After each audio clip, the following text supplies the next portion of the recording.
ఏంటి, కాంతార సినిమాలో చూపించిన వరాహాన్ని సాక్షాత్తు శివుడే భూమిపైకి పంపించాడా? ఒకరోజు ఈ వరాహం తన తల్లి కనపడక వెతుకుతూ తిరుగుతుంటే పార్వతీమాత తెచ్చుకొని పెంచుకుంటుంది.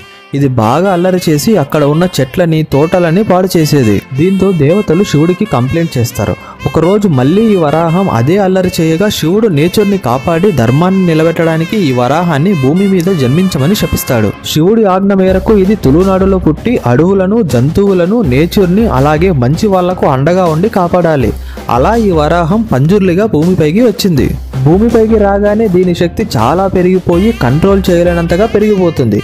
అందుకే దేవతలు ఆలోచించి ఈ పంజుర్లకి తోడుగా ఉండి ఆ శక్తిని కంట్రోల్ చేస్తూ బ్యాలెన్స్ మెయింటైన్ చేయడానికి గుళిగ దైవాన్ని కూడా పంపిస్తారు. పంజుర్లి అనేది బాధపడే వాళ్ళను రక్షిస్తూ అందరినీ కాపాడుతుంది. గుళిగ దైవం జస్టిస్ అండ్ పనిష్మెంట్ ని రిప్రజెంట్ చేస్తుంది. అలా ఇద్దరూ కలిసి తులునాడు క్షేత్రపాలకులు అయ్యారు.